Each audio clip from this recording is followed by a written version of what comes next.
YouTube, what is up with y'all today? This is Neil Goodfella Neil coming through with a quick talk video, man.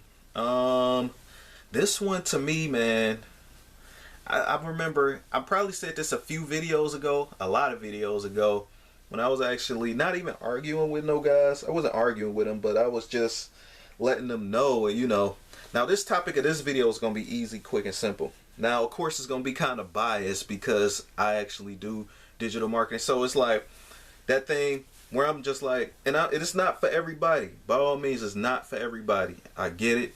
But, I know sneaker reselling is not for everybody neither. And there's only but so many pairs made and bots and da-da-da, right? But anyway, it's weird too, man. I didn't want to be one of them dudes too. Y'all just know me for wearing a hat. You know what I mean? Had to let the scout breathe a little bit today. But anyway,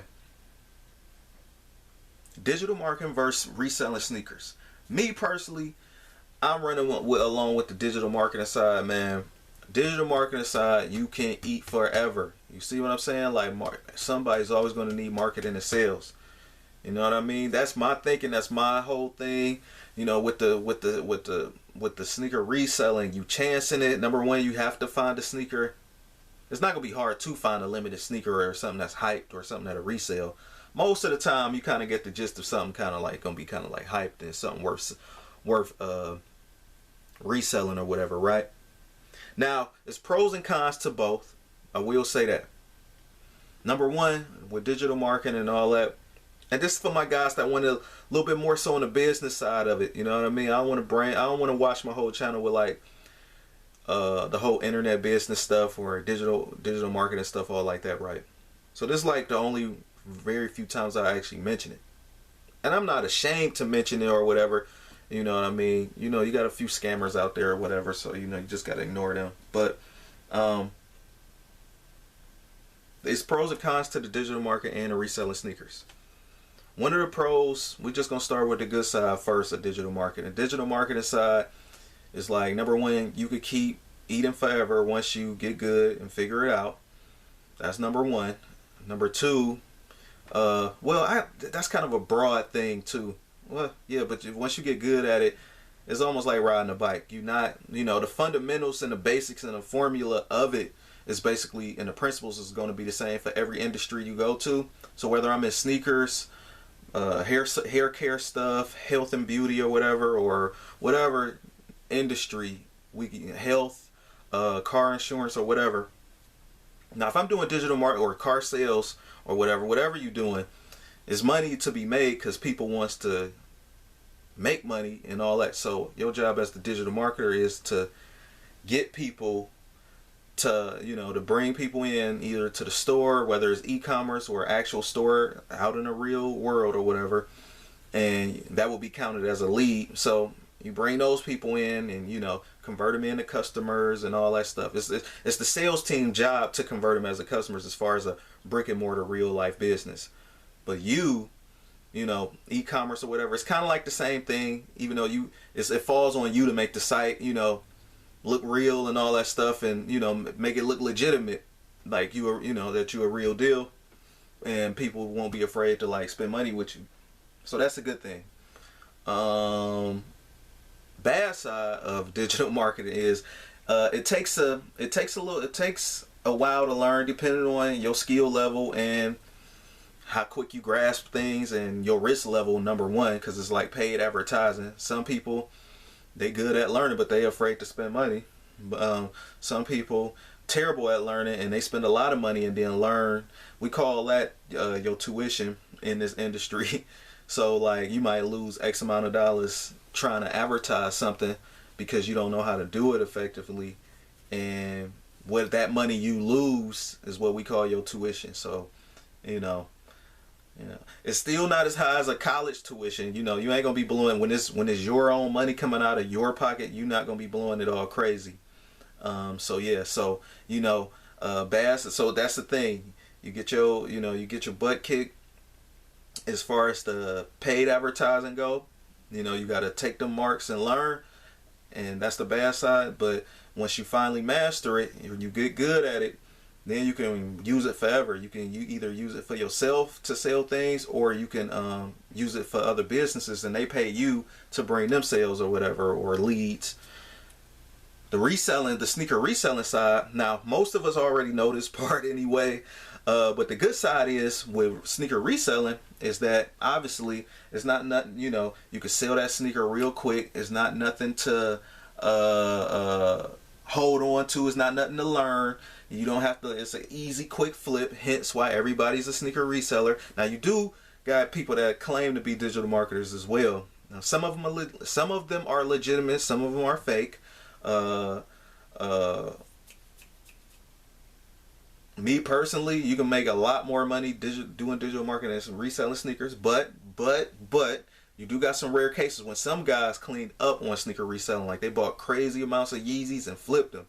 You know what I mean? If you look at that guy, 2J's Kicks, like he literally got a whole brand in a store basically off kind of like consignment and reselling, so you can eat off that. But that stuff does take work, and it does take money, power, and all that stuff. So man, sometimes he be buying whole collections and look like he just bought a few stores the way some of his videos is. But anyway, let me finish off in the sneaker reselling, so this video won't be a little too long when I'm over 6 minutes. Okay, so the good side obviously is sneaker reselling that we all like, because we all resold sneakers, man. And if you in this sneaker game, you gotta pay to play, man, or you know, you gotta fight fire with fire. Even if you hate reselling, at some point you might be pushed to do it, even if you don't really too much want to do it. So let's say, for example, you a size 10, but the only thing you could pick up is like a size 11 of a certain hype sneaker. So ultimately, to get your size, or at least for the same value, you would have to sell that sneaker. Now, hopefully you're not one of those people that's not 9.5 or under. Me, I'm borderline. I could wear a size 10, 9.5, or sometimes a 9, depending on the sneaker. So I'm thankfully kind of borderline. But some guys can get away with, if you 10.5 or up, obviously the prices are lower. You know what I mean? So, but we just gonna say, just in general, this is a regular sneaker that's just hyped all over, all sizes. It's crazy amounts of money. So you gotta sell that size 11 to get a size 10. So, you know, you just trying to look out for yourself. You trying to actually get the sneaker that you wanted. You know what I mean? And it just so happened that the sneaker is hyped, and you got to pay, you know, and you got to sell that size 11 to get what you want. Easy math, right? So, some people do it for trade bait and all that, blah, blah, blah. So the down part, obviously, about reselling sneakers is we see it almost every Saturday, or, you know, or at least when a hype sneaker come out, actually trying to get the sneaker, or actually trying to secure the sneaker. Now that's the hard part in a way. Some people with bots still struggle. Some of us on foot that go to these brick and mortar stores, we still struggle because the store might be backdooring, or they might be slightly taxing. Meaning, like, yeah, the sneaker 160, but they want 250 for it. And, you know, basically you kind of forced to pay if you really want that sneaker, obviously, because you can always say no. You can always say no.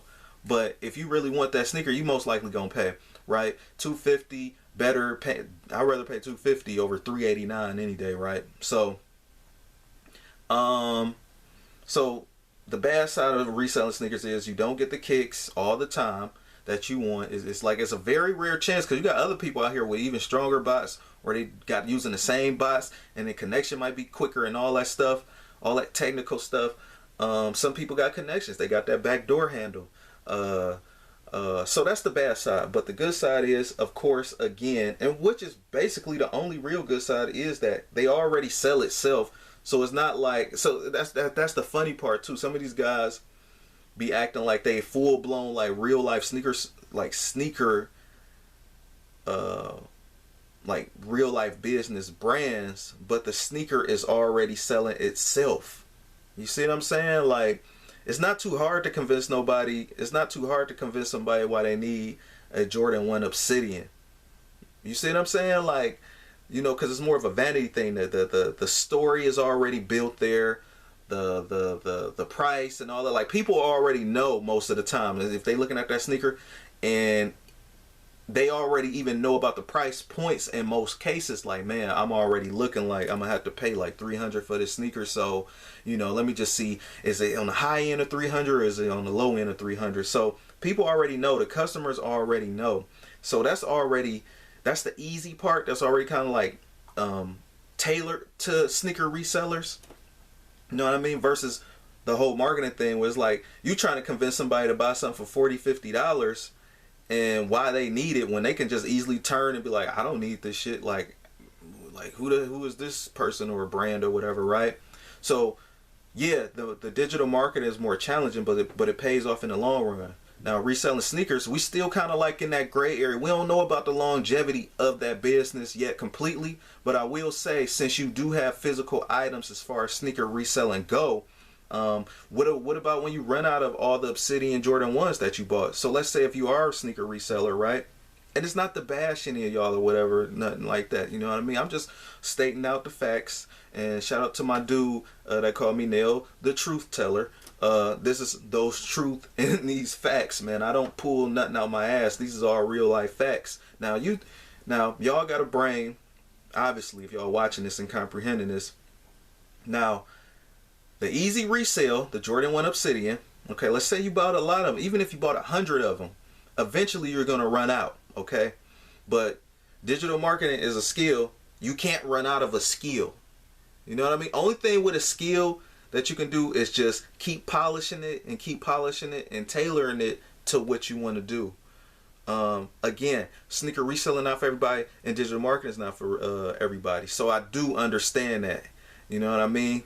So it's not like a thing like, oh, it just become this because this is the answer to all your problems. I don't know what the hell you probably might be good at, but I'm just making a case and a point these two things that's actually real, like popping right now. You know what I mean? Especially sneaker reselling. But so digital marketing pays off in the long run, long story short. Sneaker reselling, you got to keep going. You got to keep flipping. You got to keep going. Like, you got to stay on alert for, and some guys like that. Some guys used to that.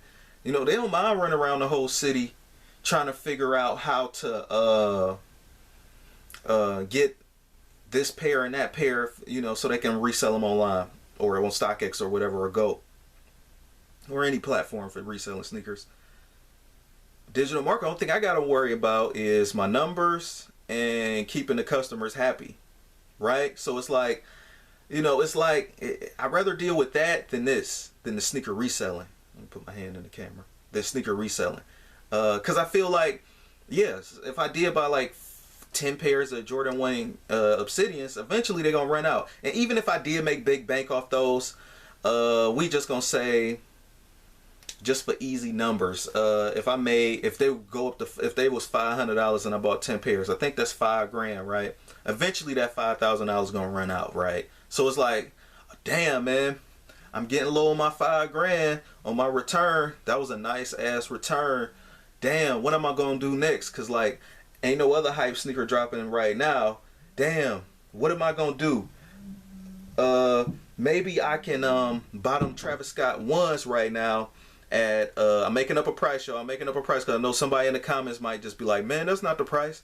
But this is, for example, I'm gonna buy them Travis Scott high top ones for $800, and maybe in a few months' time, they can be like $1,200 or $1,300, $1,500, and I can just get the money back. Now, remind you that one of the bad sides of sneaker reselling is you have to sit on sneakers for them to gain value. So the market already decided what Travis Scott one's gonna be. Now, there is a high ass amount, but if I buy in right now today, we just gonna say theoretically the price is $800 for resale right now for a Travis Scott high one. It's probably higher, but we just using that for example.